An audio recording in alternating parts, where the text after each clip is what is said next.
So all of this has to do with empaths with the mother wound. Empaths being people that feel the feelings of others. We don't always know what those feelings mean.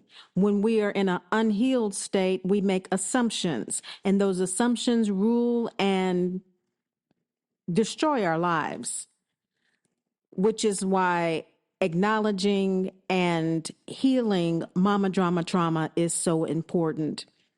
If you don't know whether or not you are an empath with the mother wound, I have linked below, as I always do in the notes below, the link to that episode so you can assess whether or not you are, because everything we do is about that.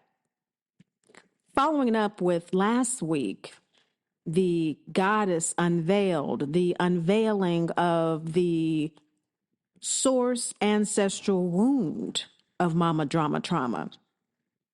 Today, we discuss that holographic field that we intuit as healthy empaths with the mother wound. We continue to be wounded until we get to the source of the wound and it is cured. Healing is much like having a broken arm and having a cast to heal the arm.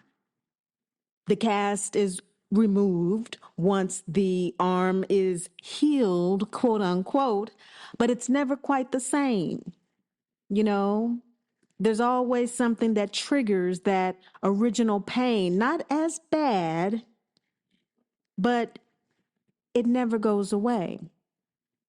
When you can feel like it's about to rain because there's a little arthritis where that injury occurred, is the triggering and the re-triggering of that pain.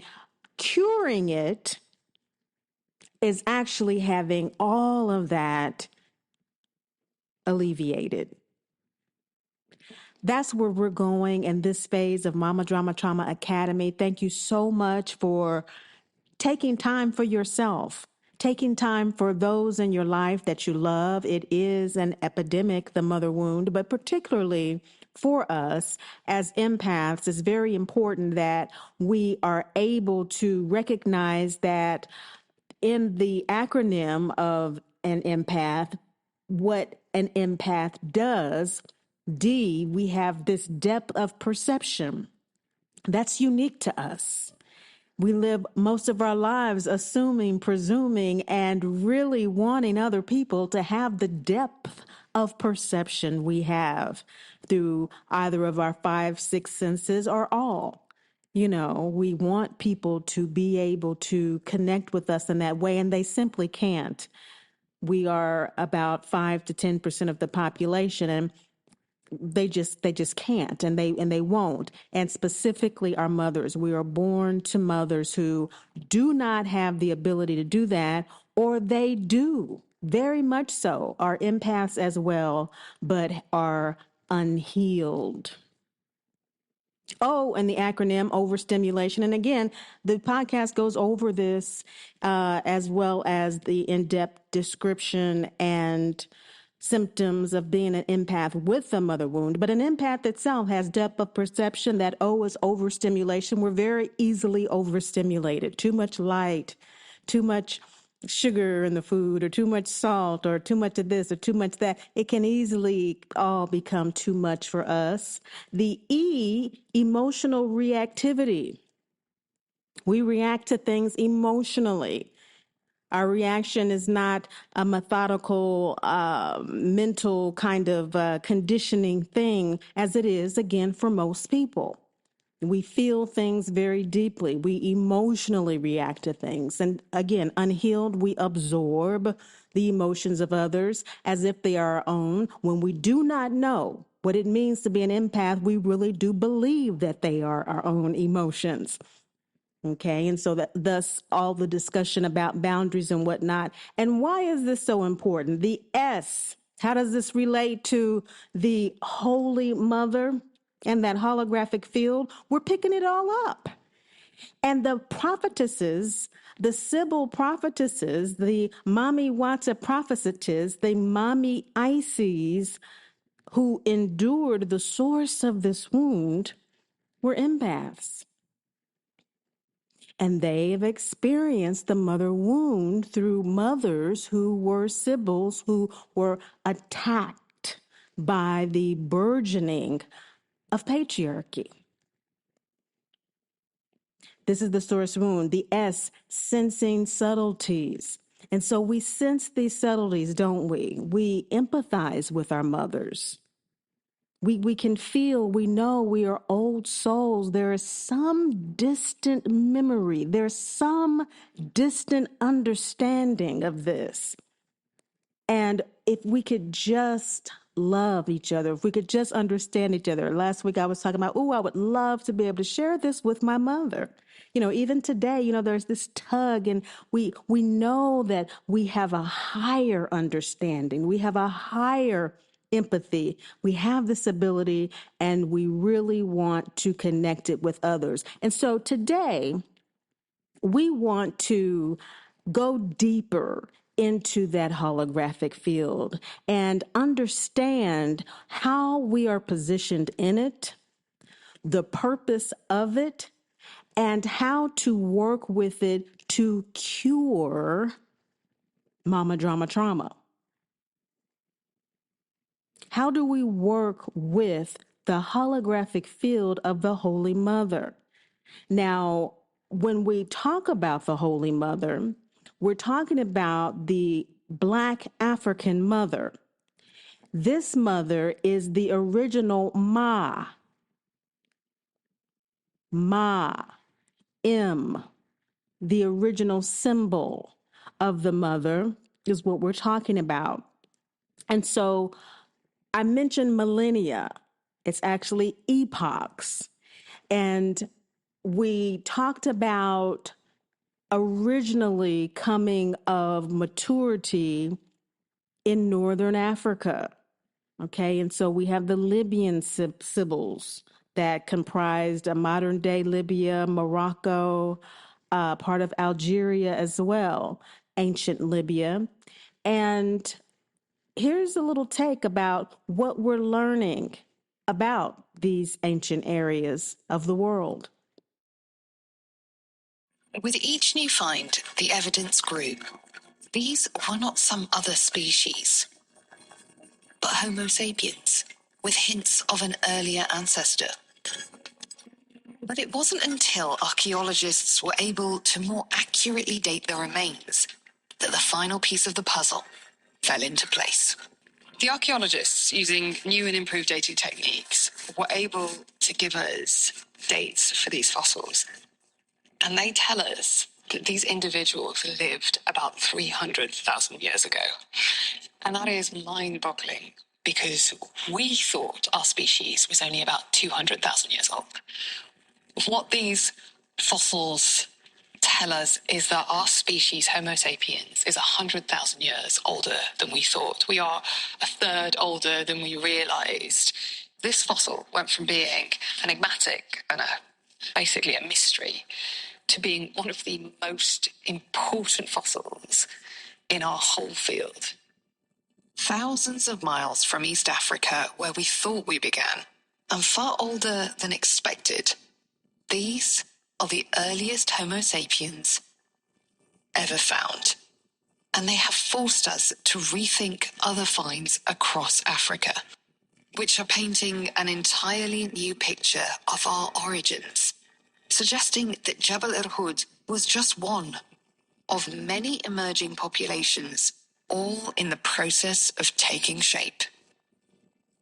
It's a bit like having a peek behind the curtain of evolution.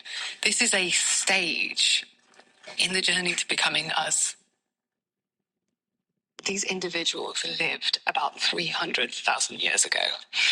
And that is mind-boggling, because we thought our species was only about 200,000 years old. What these fossils tell tell us is that our species, Homo sapiens, is 100,000 years older than we thought. We are a third older than we realized. Several decades after the initial discoveries came a breakthrough. Archaeologists uncovered another 16 fossils, all with the same blend of features. أولاً وهي تعود للفك السفلي هي تبعد لهذا؟ لا هذه لتفل. This information is being doled out in breadcrumbs to humanity. But what I'm finding in my research is that archaeologists have known this for decades, if not centuries. To share this information would not be useful in the construction of the narrative of whiteness. So we're going to be finding out that humankind has been on this planet for much longer than when we've been taught. You know, you can't be center stage as the creator of all things if humanity really did start a whole lot earlier than you're proposing. And so we talked a little bit about that whitewashing last time as well. So getting into this and understanding really how ancient matriarchy is and how ancient the understanding of the Holy Mother and the worship of the Holy Mother is, we very quickly come to realize that matriarchy has existed on the planet a whole lot longer than patriarchy. It has been the way of connecting with God, which is why so much effort has been necessary to curtail that tendency. And there has been little recognition or acknowledgement of the pain to mothers. This mother wound that is so pervasive has just been literally ignored by any societal authority except to exploit it. And so when we begin to step back and ask these questions, and before the hiatus after the election, when the angels, guides, and ancestors informed me immediately after the results, this is not true. Kamala did win the election, and this will be revealed. That is all that I could say. And I went on about my merry business with the guidance that Great Mother continued to give me, and traveling throughout the ancient world where people still worship the mother. They didn't stop. But we over here in the Western world thinking that's all. And it's very much making me aware that the trump card that is being played on all of us, this being hell-bent, this U.S. destruction, this hell-bent U.S. destruction, is, of course, if you are an astrologer like myself as well, I'm a Vedic astrologer, you know that this particular conjunction that occurred in January 2020 with Pluto, Saturn, and Jupiter set on this new course of the timeline of the U.S. restarting at its 1860 70 period of the Civil War, then, we've been knowing this for a decade that this was coming. And so it's not about the individuals. And again, that's why we're not focusing on gender and race as they've come to be talked about in the times that we're living in. Because the holographic field for empaths transcends that. What the soul is about and why these things are important is because the hologram is the message, but the hologram is the essence of the soul. The frequency being expressed in different dimensions, reflecting the mirror reflection from the source where it is reflected from. So it's emanating from the omniverse. Okay, so there's no one place where this essence, this spirit exists. It is omnipotent, as above, so below. In order for it to have experience, it has to be expressed in different dimensions. That reflection in this particular dimension has this three-dimensional body. It has this four-dimensional comprehension of the body. It has a fifth dimension. If it does its inner work, if it connects with the soul, it has a fifth dimension connection communicatively with that soul and other souls as well on various levels. The purpose of this experience, particularly that inner work that happens over lifetimes, and every culture has their own philosophy about how reincarnation works. What we're operating from here is that reincarnation works simply as the soul having a physical experience.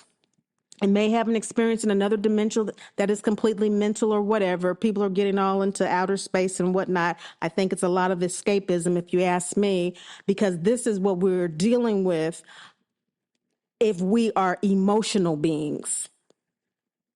Emotions are the classroom in this particular dimension. And if you're wanting to be in a different dimension because you're squirming around about the emotions, we need some more lifetime experience to ground that. Okay? Because you're not really going to be going anywhere of a higher frequency until you do. So we can talk about all this outer space stuff all we want to, but until there's some mastery, emotional mastery, and that being demonstrated through actions. And that's why it's so important to heal, because we have a lot of work to do in terms of helping others heal as we heal. As souls that are going through this experience of reincarnating to have different emotional experiences, and mama drama trauma is one of them. I know from my own experience, this is my fifth experience for as far as I know from past life regressions of having mama drama trauma. My third time with this particular mother. Once I was her mother. Okay, so we have these experiences in order to grow. It is only in this lifetime that I'm releasing it.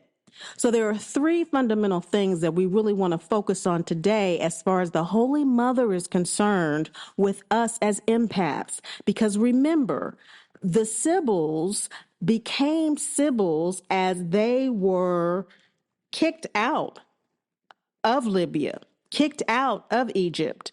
Now, there were some that remained and they were able to politic their way and stay into some of the temples and still be secondary assistants to the men who then became high priests in temples.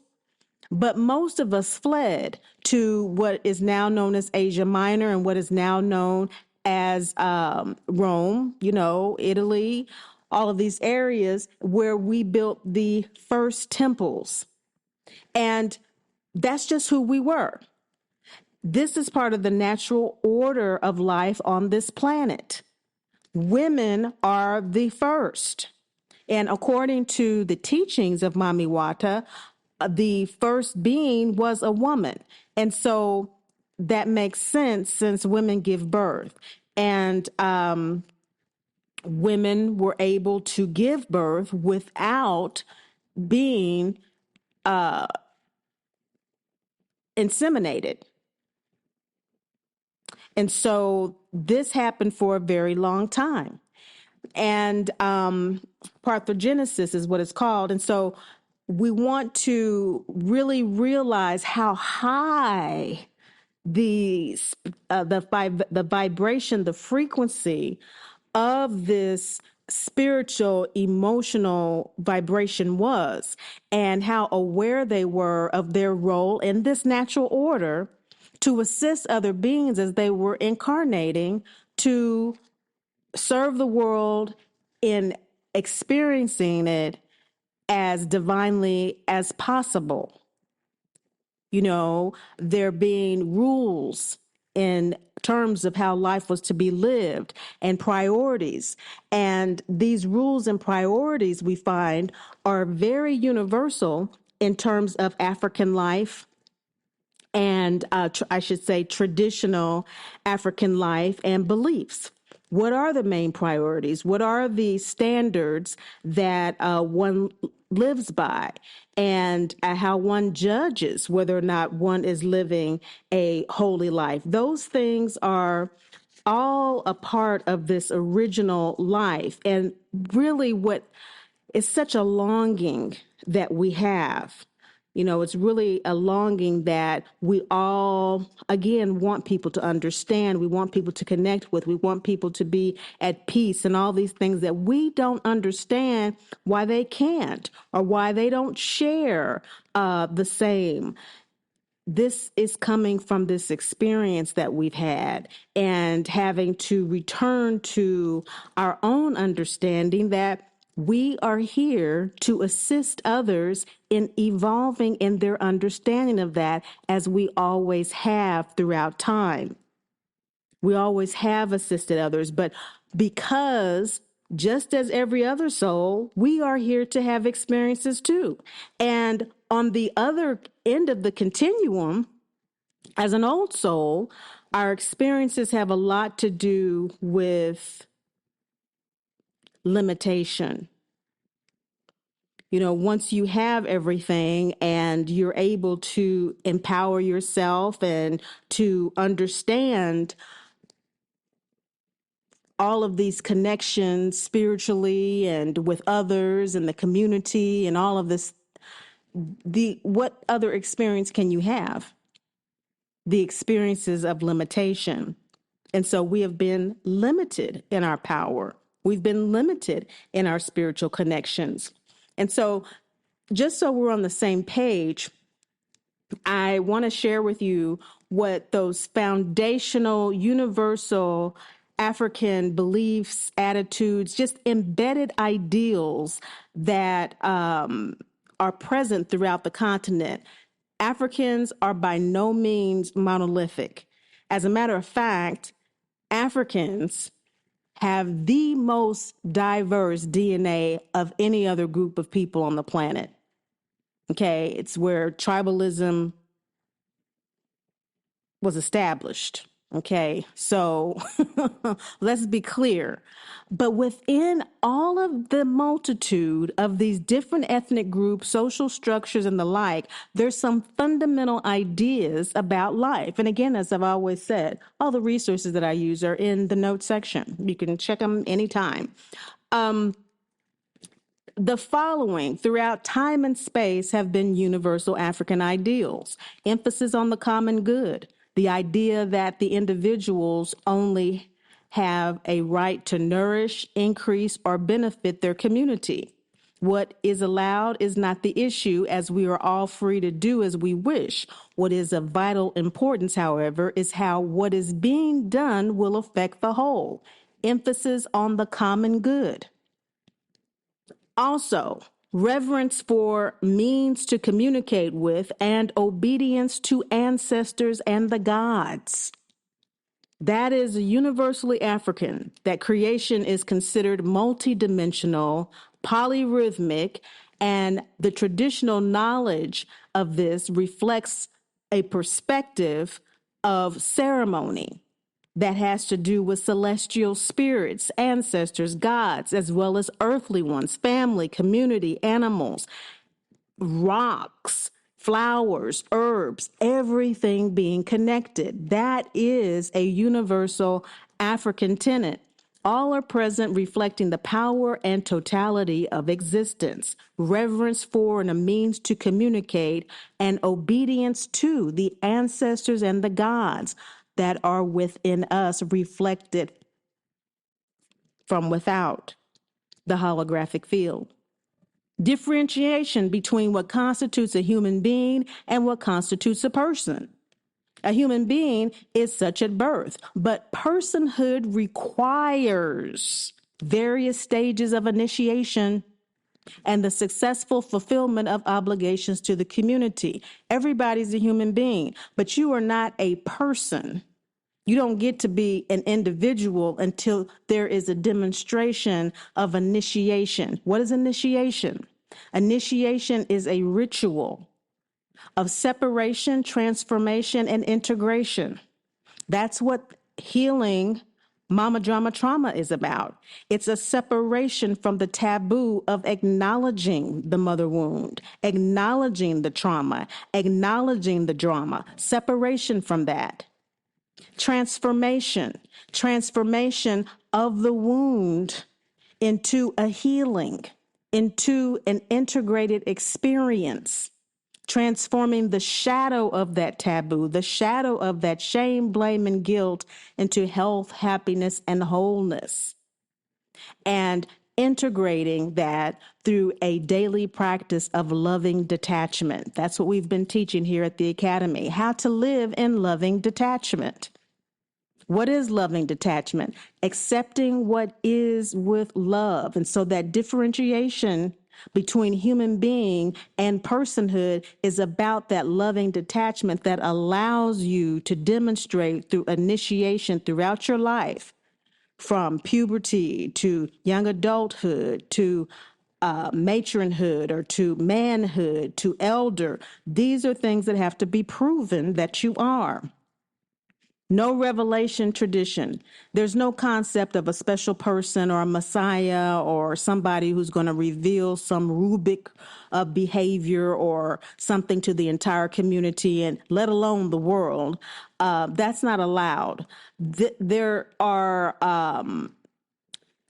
certain adjustments to pantheons, rites, and rituals if and when they are deemed necessary, but there's no type of thing like that at all. No revelation tradition. No, the revelations have already been made. Okay, the ancient revelations have been made. There are no more revelations. Okay, so that's don't even worry about that. No concept of sacred or secular. In traditional Africa, everything was under the domain of a divine force. So there was no concept of sacred and secular spaces or activities. Everything is together.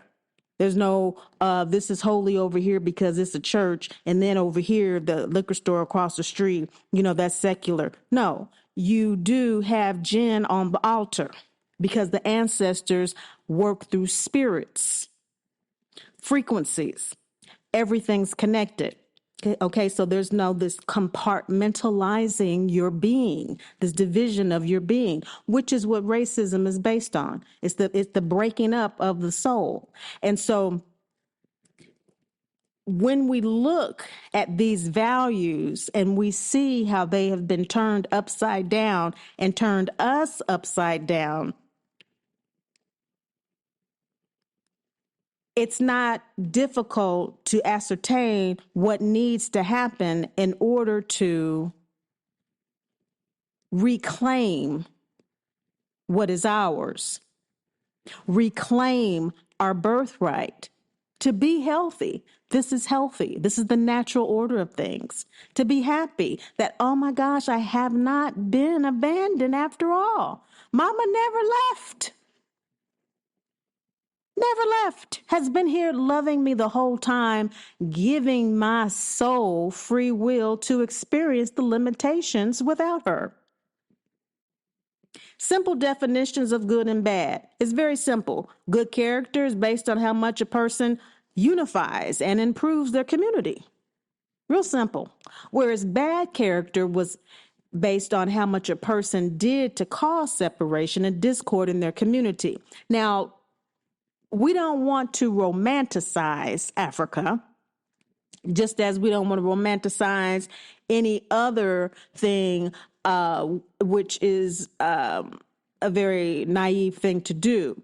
But when we're talking about the source, when we're talking about the holographic field of the Holy Mother, we're talking about something else altogether different. It just happens to be where the basis of it is. And last week we mentioned that this is before Africa was even called Africa, Kemet, or any of that.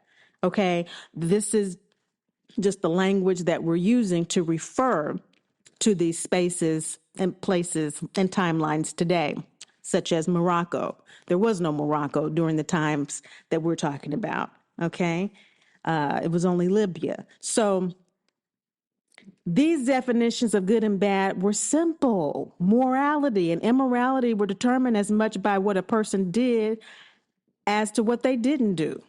Morality based on social harmony, not the commands of supernatural forces, something outside of yourself, someone outside of you who's telling you this and telling you that. Yes, there are priests and priestesses, but it's all about your own decision, which is why people were able to take responsibility for their choices and the consequences. And we look at those periods of consequences, and we'll get into that later on, of certain behaviors as, oh my gosh, that was just so terrible for them to do that to that person.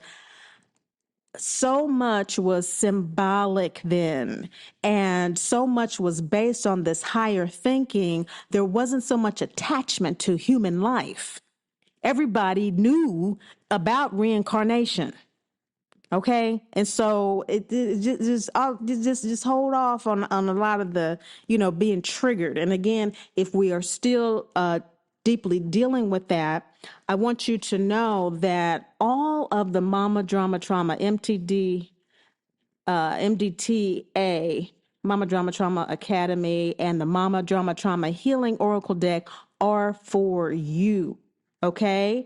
And to help you do the inner work that needs to be done in order to not always be triggered and to work through those things. This is habit. This is work.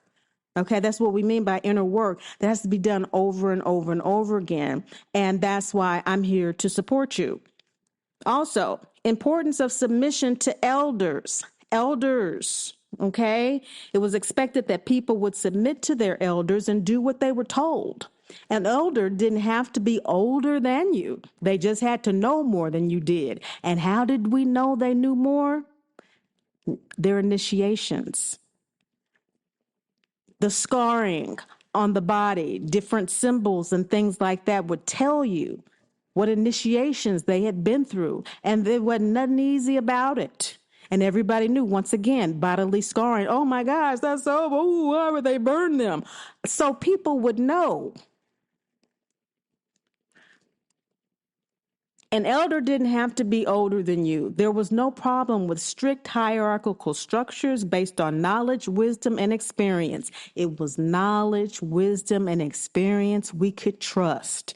And again, that transcendence. Those scars were a separation into a whole, initiation into a whole different life. The rituals that occurred, and many times they would take 7 years, 20 years. Okay, what we talk about school and that sort of thing now are all based on that. 7 years of medical school, 20 years from kindergarten to college. It's still based on that, okay? Belief in and respect for mysticism, metaphysics, belief and respect. Those in the community with the ability to connect with other worlds and provide greater insight were highly respected, celebrated, and encouraged to continue their work because it benefited people. What a benefit it would be for everybody to have known that these times were coming a decade ago when trained astrologers knew. What kind of preparation would most people have already done? None of us that I know of in my group went out, jumped up and bought new houses and cars during that time. No shade. I'm just telling you what happened. Belief in respect for mysticism, metaphysics. Apotheosis of mortals in the status of deities. The apotheosis of a person, alive or dead, was an honor given to those who consistently exemplified the most cherished values of their community. And by gaining their divine status, they inspired everyone else to do their best. So people who were moral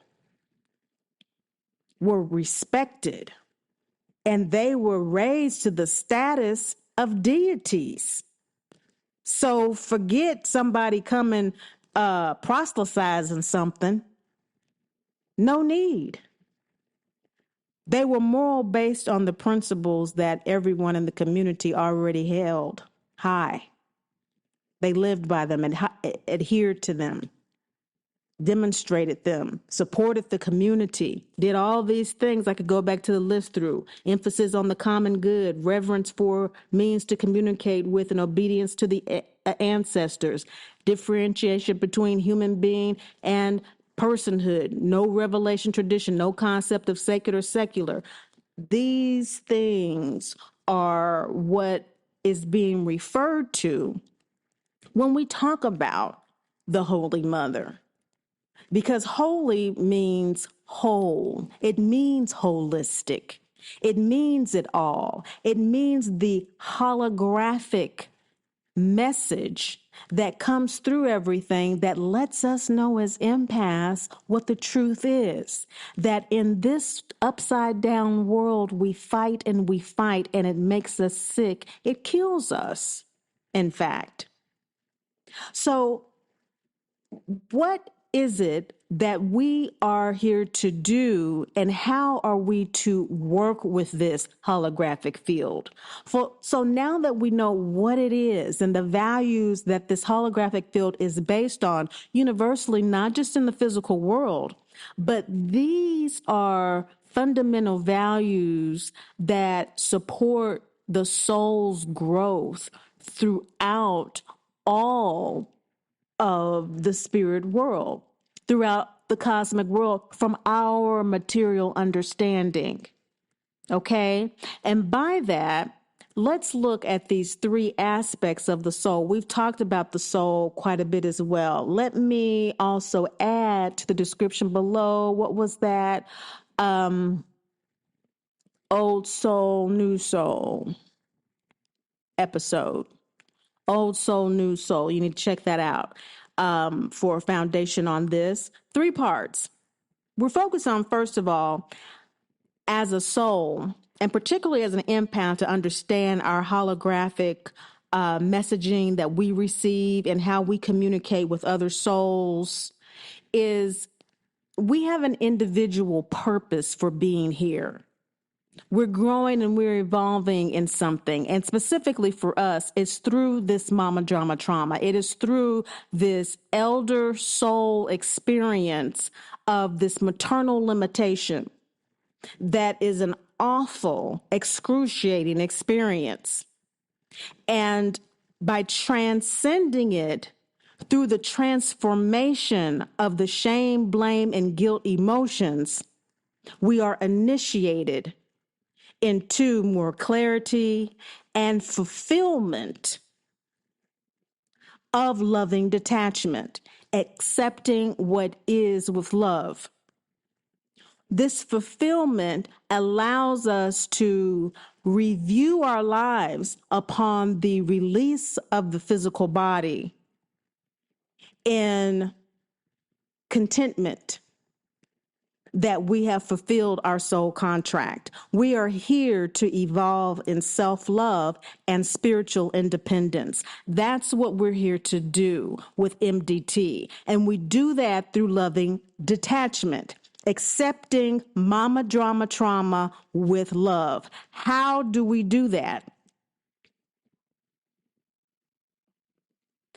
By doing the inner work day by day. It is an aspiration to let go of that shame, blame, and guilt every day. All that has been conditioned and inoculated into us, doing the daily work of releasing it, which the Mama Drama Trauma Healing Oracle deck, I'll also link that, is an excellent tool to support that process. 2, as souls, as we have engaged in that process in this lifetime and throughout lifetimes, or the first time we're hearing it or whatever, once we do that, it's not like, well, once we do that and then we do this. All of these are really together, just like a hologram is together. Another part of this would be a better way to say, Another part of the soul, in addition to its life purpose, is our relationship to and with other souls. That's what makes it a soul contract. A contract is an agreement between two parties. And so we're one and our mother is the other. That soul mate contract.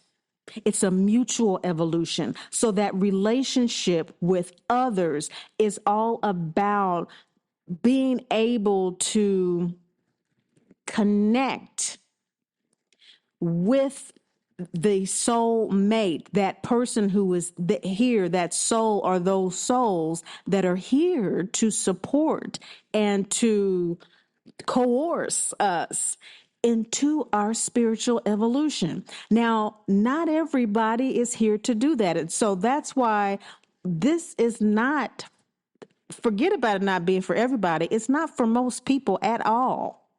This is a very niche message.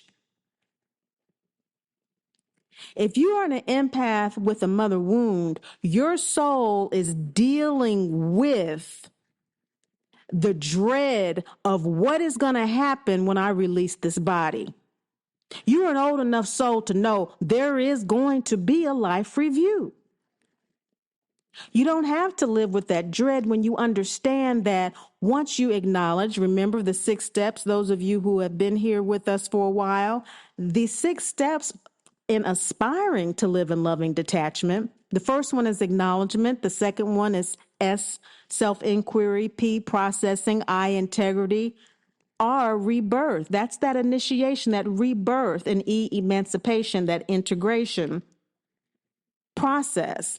Of course, that grief release process, that grieving. As souls doing this connection, this acknowledgement in relationship to other souls, when we do our life review, we are able to see how that relationship assisted in our evolution. That's very important for old souls because we're not really trying to come back here. You know, we really want to blow this pop stand, not in the sense of running away or escapism when we are in a healthy space and actually in an evolutionary, mature mode of just being tired of being here. We are really serious about completing what task we have to do in this physical realm so that we can assist from the other side and begin to grow more in terms of that frequency that allows us to operate and communicate from the other side, as opposed to having to incarnate with the density of the material realm. It's very heavy. And that's what that dread is. It's the heaviness of, oh my gosh, am I going to have to come back? Yeah, probably. But if we are able to see what the game plan is, we can see that the other side of this, of our life purpose and how other souls, how our mother is supporting me. With me, how she supported with my life purpose, isn't it obvious? I mean, isn't it obvious? For others that I've worked with, it has been able to give them more courage in speaking just in general.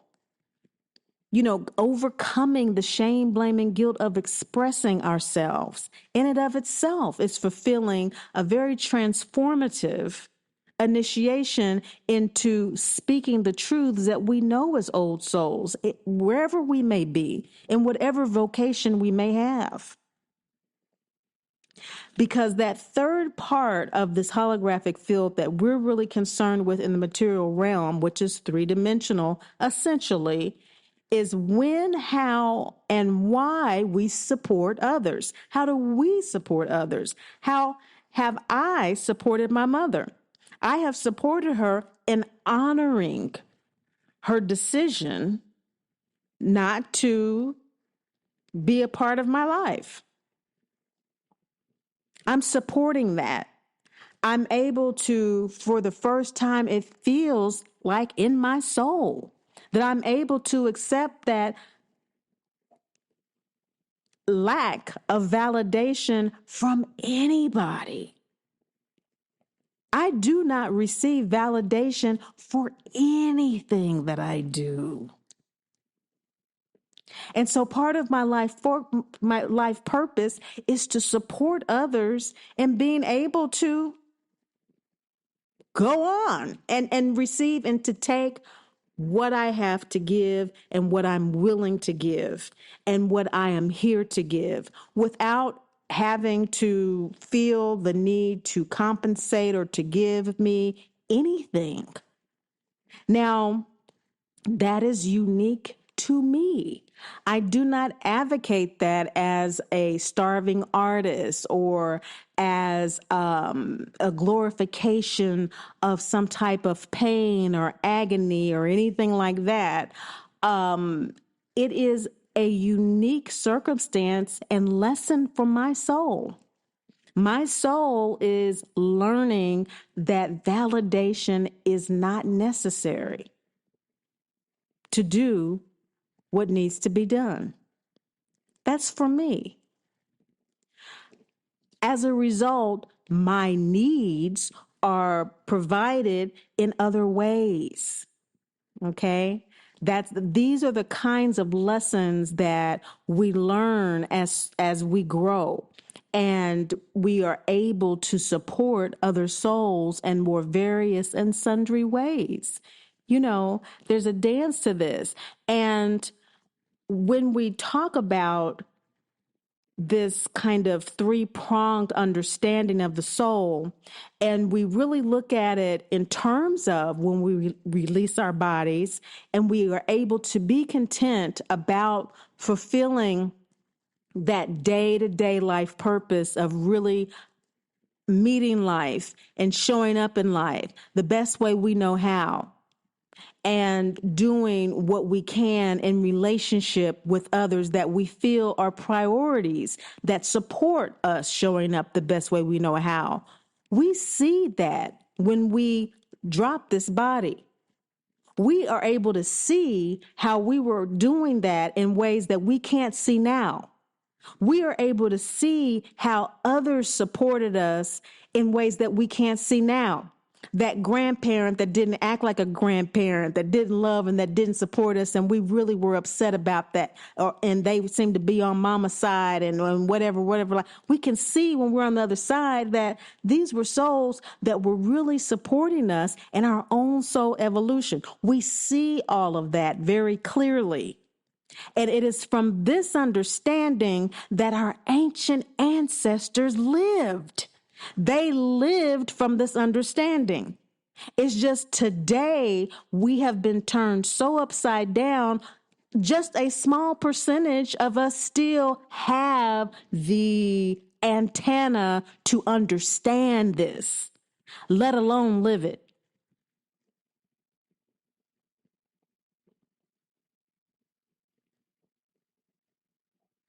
Let that sink in.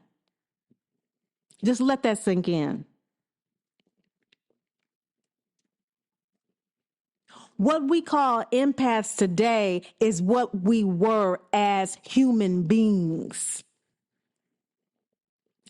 The persons who fulfilled the initiations necessary to become a MAMI Isis priestess were on a whole different level. These priests and priestesses, because they were male and female, there was always balance in matriarchy, earned their stripes through higher and higher levels of understanding. By doing things that did not give them immediate validation and compensation, for example.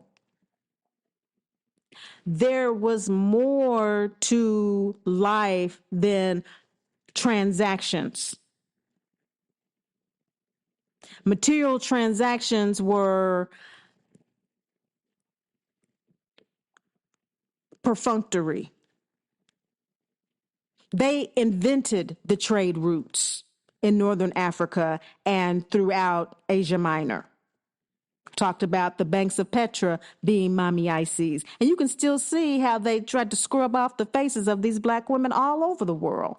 That's why they don't want to go dig any deeper and go Beckley Tepe right now.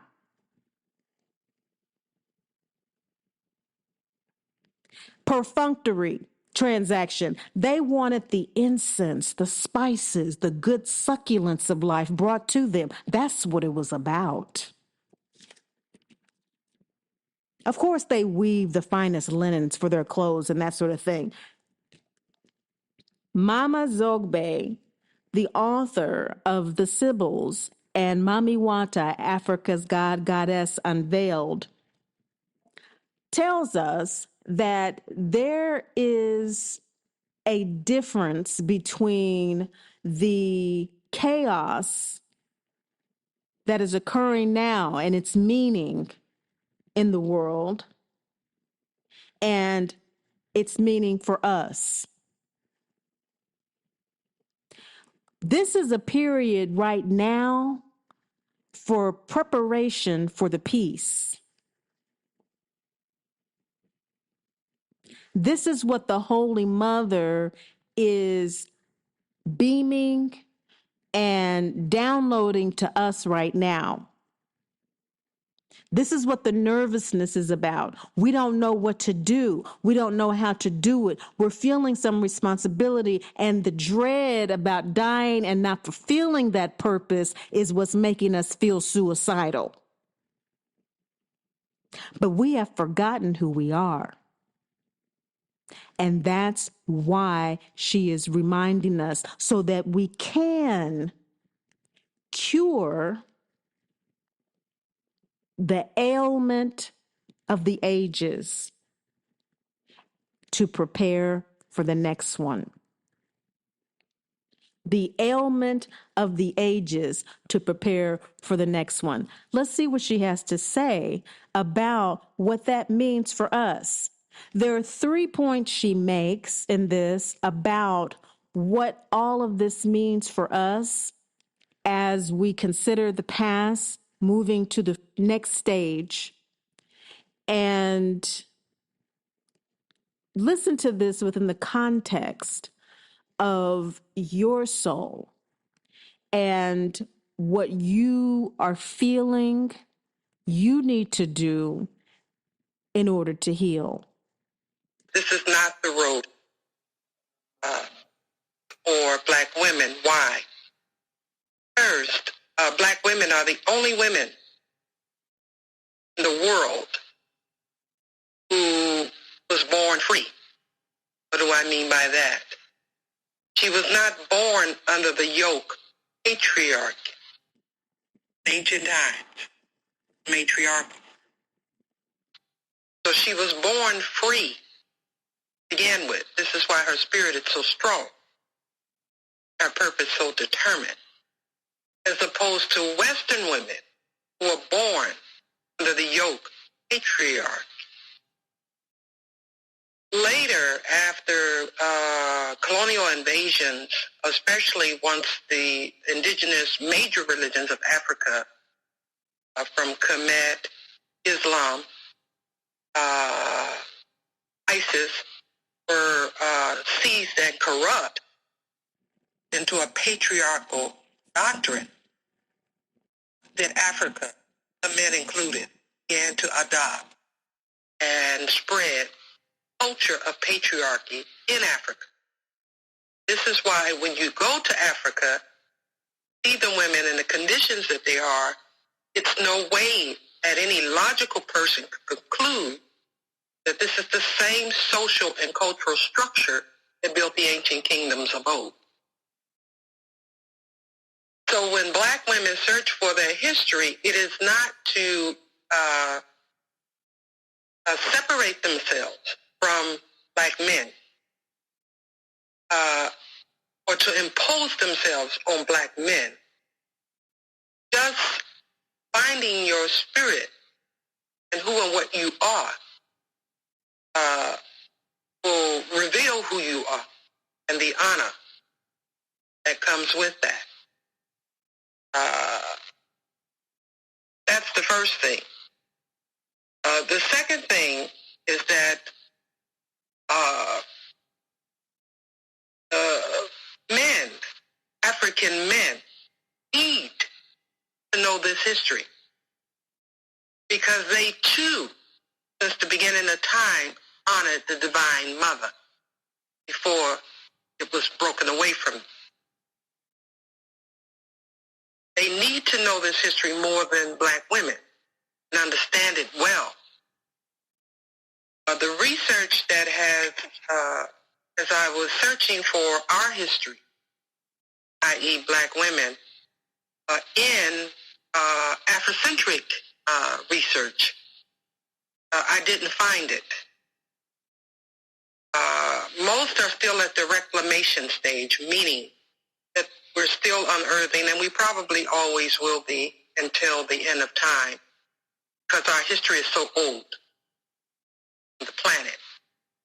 So we'll always be finding great, great, great discoveries. But if we don't put it in its correct historical perspective, we won't understand it. So we say, oh yes, well, King Tut was Black, Isis was Black, and on and on. We're still at that stage. The stage that we need to aspire to is to understand what happened during this period that made us vulnerable to the nomadic tribes that ultimately invaded and seized and enslaved us. The problem was an internal problem my research has revealed. And we need to understand what that problem was. On all levels, come to terms with that. The third thing, and this is particularly for Black women, this concept of goddess, that's a Western feminist concept. It's a generic attribution to divine principles that have been embodied in what you all have been taught, the feminine. And it is symbolized through images of what they tell you are goddesses. Well, that's for them. But for you, these were your biological mothers. They were not abstract figures. They were your biological mothers who embody the divine spirit in the flesh, just as a Christ, just as a Buddha, just as a Krishna. That's who they were. So if you haven't listened to the audios that I recorded of her works, those links are below as well. The post-chaos, these oracles, these voices of the spirit realm that comes down to and through us, the ancestors and those who are connected to the source, is what this reclamation is all about. What are we reclaiming? The romanticized notions, this fantasy Africa, this fantasy ancestral path, our past spells, what we have been taught, this pantheon of mythology that is a hollow shell of what was whitewashed, even striving to tithe and falling behind and believing in things that go against the natural order of life, of what you can give and what you can't give, and treating the spiritual world like a jukebox as opposed to a sacred relationship. Is it the potions and the hoodoo hacks and the biologically and medically uninformed herbal self-healing that is a stepping stone, but is not fully a reclamation without knowing what we're reclaiming, without knowing what our true connection with spirit is? Everybody has a biological fingerprint. And it is through our blood type. It is through our doshas. It is through a lot of wisdom, again, this metaphysical wisdom that was respected, that guides us through all of this, through this health, happiness, and wholeness. What we mean by reclamation is this type of alignment that prepares us for the post-chaos. But the Holy Mother has clearly been dethroned. And this preparation for post-chaos is the reconnection that we're talking about in this phase 2 of Mama Drama Trauma Academy. We're moving into phase 2. Phase 1 was the healing. Okay. And so all of those podcasts, 2022 to 2024, the Mama Drama Trauma Healing Oracle deck, that's all about being able to get to a point of this kind of ability to stand up on your own, having released the past with love in order to in order to have a clean reconnection with that part of ourselves, with that healing, strong part of ourselves that has a clear understanding that those who don't understand us can't appreciate us, and no longer expecting them to, because those that do appreciate us can understand us, and that's enough. This is the training ground that is preparing us for the post-chaos, because what we're healing is this pre-slavery dethronement all the way up to the slave identity. And this is transcendent of whatever race you are. Everyone has been thoroughly fucked over with slavery.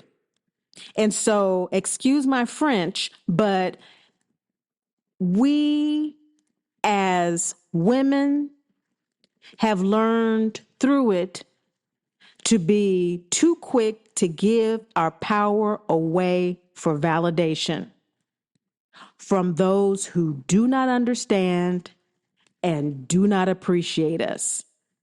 The men that are with us are the same men who were the priests and the eunuchs with us from ages past.